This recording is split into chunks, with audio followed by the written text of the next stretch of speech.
गणरायाचे आगमन झाले आणि अनेक गणेश मंडळांनी मोठमोठे देखावे सादर केले।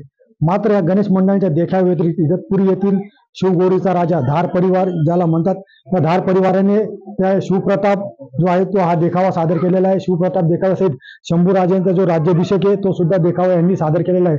तसं जर पाहिलं तर शिवरायांचे बालपणीचे प्रशिक्षण, भवानी मातेने दिलेली तलवार, समर्थ रामदास स्वामींची भेट आणि अफजल खानाची चाटलेली बोटे आणि त्याच्यानंतर तुकाराम महाराजांबरोबर जे आहेत ते छत्रपतींचे आशीर्वाद घेताना आणि त्याचबरोबर इतिहासकालीन काही शस्त्रे आहेत आणि पुस्तकं सुद्धा येथे ठेवण्यात आलेली आहेत।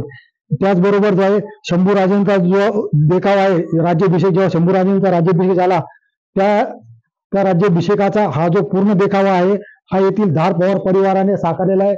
आपण या देखाव्याची भव्यता बघू शकता की एका घरात यांनी हे एवढा मोठ्या प्रमाणात हा पूर्ण देखावा सादर केलेला आहे।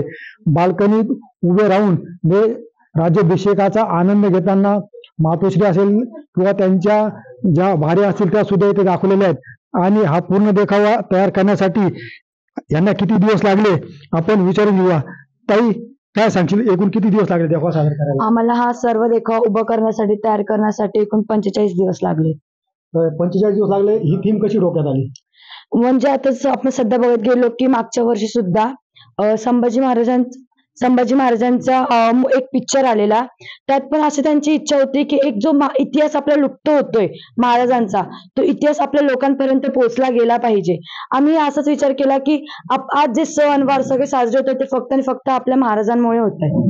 तर मग आमच्या डोक्यात असा विचार आला की जर आपण तोच एक डोक्यात विचार घेऊन जर आपल्या महाराजांचा, छत्रपती शिवाजी महाराजांचा, धर्मवीर छत्रपती संभाजी महाराजांचा इतिहास जर लोकांपर्यंत पोहोचवला तर इथे कुठेतरी आपल्या महाराजांचा इतिहास जागा राहणार आहे व आत्ताच्या नवीन पिढीला, आत्ताच्या युवा पिढीला त्यांचा एक आदर्श डोळ्यासमोर ठेवता येणार आहे।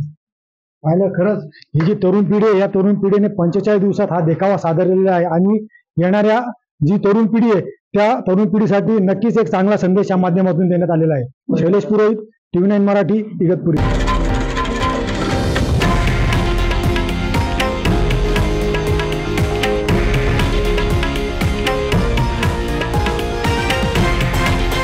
हे आहे देशातील नंबर 1 न्यूज नेटवर्क आणि आपण पाहत आहात TV9 मराठी, एकमेव।